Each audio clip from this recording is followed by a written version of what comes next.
Bonjour les Canadiens. Alors, plusieurs personnes m'ont écrit pour me dire, tiens Estelle, j'ai déjà eu mon visa, comment je fais pour trouver un logement? Je dois venir avec ma famille, je ne sais pas où est-ce qu'on va vivre, c'est vraiment compliqué. On n'a pas tous la même chance d'avoir quelqu'un sur place pour nous trouver un logement.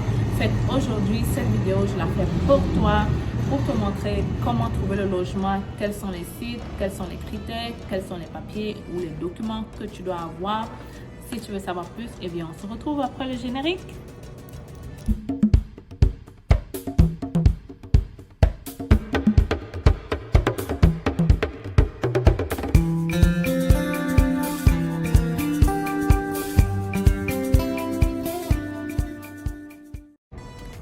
Alors, bienvenue sur la chaîne C'est Facile. Si tu es nouveau, abonne-toi, partage la vidéo et laisse-moi un commentaire. Fait que si tu ne me connais pas, moi c'est Estelle Diffag. Je suis la présentatrice de la chaîne. Je suis venue au Canada, ça fait déjà 7 ans. Je suis venue comme étudiante. Maintenant, je suis résidente permanente. Fait que j'ai vraiment créé cette chaîne pour toi, pour faciliter ton intégration, pour aider tous les nouveaux arrivants ou alors tous ceux qui rêvent d'atterrir au Canada un jour. Alors, je vous montre la vie quotidienne du Canada, qu'est-ce que vous devez éviter, quelles sont les erreurs. Je vous parle en gros et en détail de l'immigration canadienne, mais aussi de l'entrepreneuriat et de l'investissement au Canada. Donc, aujourd'hui, je vais te parler de comment trouver un logement si tu veux venir au Canada ou alors si tu as déjà eu ton visa ou alors si même tu rêves venir. Quelles sont les stratégies que tu peux adopter? Vous savez, votre intégration dépend de vous. Il faut faire beaucoup de recherches avant d'arriver. Ça va faciliter votre intégration. Fait aujourd'hui, je vais te dire comment trouver le logement. Première chose, le premier site qu'on utilise ici pour chercher un logement, c'est Kijiji Canada. Tu t'en vas sur Google, tu tapes Kijiji, K-I-J-I-J-I. Je vais mettre ça en bas ou alors dans la description. Tu t'inscris et alors tu cherches le logement que tu veux. Si tu veux un Catedemi, tu tapes Catedemi Montréal ou alors Catedemi La Salle ou alors Catedemi. Bref, si tu veux un logement proche de ton école, tu as la ville de ton école et en fonction de ça, tu peux donc chercher logement. Si tu viens pour un travail, tu as donc la ville où est-ce que tu vas vivre et en fonction de ça, tu peux trouver le logement sur Kijiji. Tu as juste qu'à taper un 4,5 ou alors appartement Montréal. Si tu ne sais pas si tu veux prendre un 4,5, un 5,5.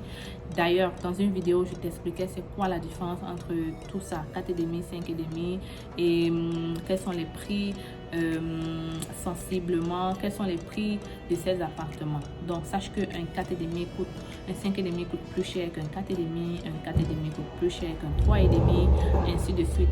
Donc, pour trouver le logement, c'est simple. Tu t'en vas sur Kijiji, tu tapes appartement Montréal et tu auras la liste des logements. Ou alors tu t'en vas sur Google et puis tu vas trouver les logements qui vont sûrement apparaître. Tu peux taper logement à louer. Mais la plupart du temps, c'est sur Kijiji.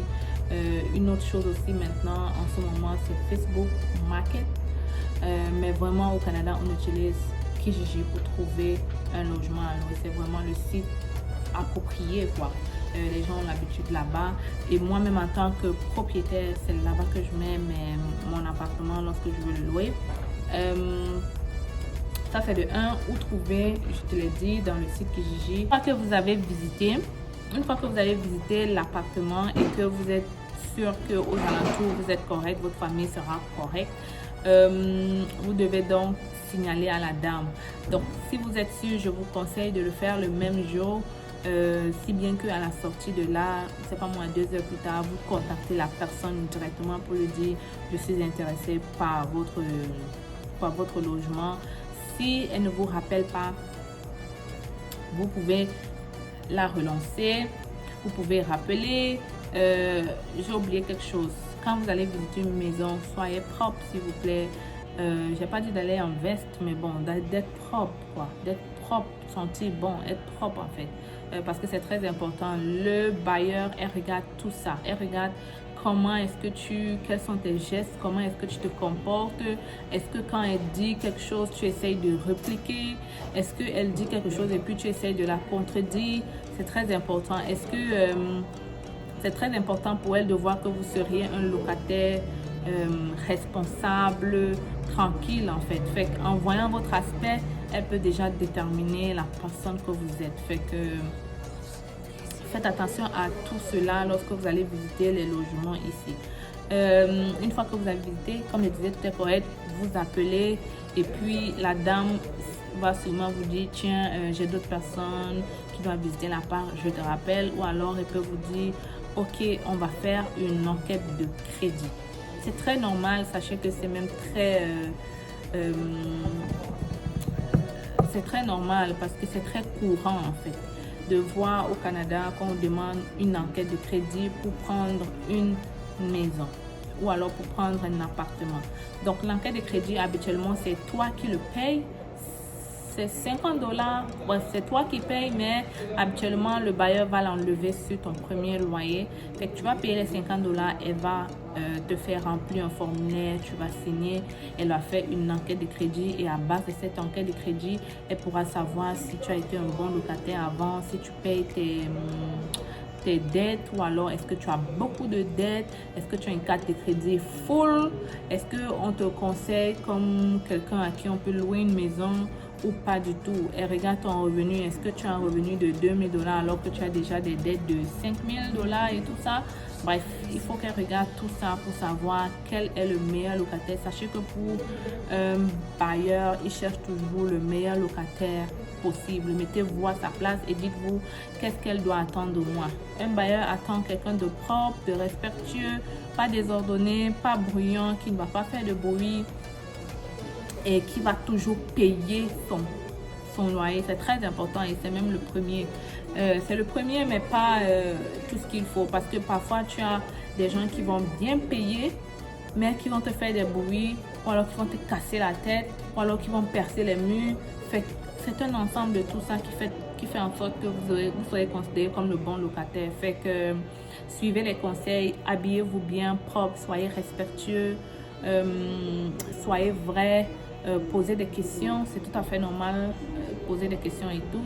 Bref, une fois qu'elle a fait l'enquête de crédit, si c'est bon, elle va vous dire ok, vous pouvez passer pour signer le bail, ou alors elle va vous dire d'attendre, elle va recevoir d'autres personnes pour savoir. Maintenant, si tu viens d'arriver au Canada et que tu n'as pas de carte de crédit, parce qu'une enquête de crédit se fait par rapport à un crédit, fait que si tu n'as jamais eu de carte de crédit, on ne peut pas faire ton enquête de crédit. Ce que les gens demandent souvent, c'est un co-signataire, quelqu'un qui est au Canada depuis et qui lui a une carte de crédit et peut donc signer pour vous. Bien évidemment, la personne doit être au Canada. Vous comprenez, ça ne peut pas être ton père au pays, non. La personne co-signataire doit être au Canada et doit avoir un bon revenu, pas de problème de crédit, une bonne cote de crédit, tout ça. Fait que ça, c'est l'alternative pour tous ceux qui viennent d'arriver. Moi, j'ai eu le même problème quand je voulais prendre mon appartement, 4,5 à la salle. Je n'avais pas de carte de crédit parce que moi, je suis arrivée comme étudiante. Fait que je vivais de ma carte de débit et de mon argent. Et là, quand je voulais prendre mon local, on m'a parlé d'une enquête de crédit. J'étais vraiment étonnée parce que je n'avais jamais entendu parler de ça. Fait que c'est très important aussi. Donc, j'ai quelqu'un qui a signé pour moi et c'est comme ça que j'ai pu avoir mon appartement. Donc, ne soyez pas surpris si pour louer un local, on vous demande de faire une enquête de crédit. C'est très courant. Et puis, la personne a totalement raison en fait. Donc, ça, c'était ce point. Donc, une fois que c'est fait et l'enquête de crédit est sortie, elle va sûrement t'appeler pour te dire signer le contrat. Pour signer le contrat, tu dois apporter une carte avec photo. Ça peut être ton permis de conduire, ça peut être ta carte d'assurance maladie si tu l'as déjà, ça peut être ton passeport. Bref, il faut une carte pour signer le bail. Et donc, très important sur le bail de mettre tout ton nom. Si vous êtes deux, de mettre vos deux noms parce que ce bail va vous permettre de demander ce qu'on appelle le crédit d'impôt pour solidarité. Fait qu'il faut que vous ayez vos deux noms pour que vous deux, vous puissiez avoir ce crédit d'impôt. Fait que Bien lire le bail, bien lire les clauses du bail, bien lire qu'est-ce que le bailleur attend de vous et vous pouvez comme ça ensemble rectifier les points où vous n'êtes pas d'accord. C'est très important parce que il ne faut pas signer des choses qu'après vous ne savez pas. Donc, ça, c'était vraiment les points dont je voulais vous parler, dont je voulais discuter avec vous. Je sais que c'est pas facile quand on vient d'arriver dans une nouvelle ville. Et donc, c'est comme ça que j'essaie de faire des petites vidéos pour t'aider. Si tu penses que la vidéo t'a aidé, tu sais ce que tu dois faire. Et puis, ça me ferait plaisir aussi si tu veux me booster et permettre que je puisse poster comme ça d'autres vidéos, permettre que je sois connue et que YouTube publie mes vidéos chaque jour. Donne-moi un pouce de j'aime et ensuite abonne-toi. Comme ça, on va se retrouver la semaine prochaine pour une autre vidéo. Allô, ciao, peace.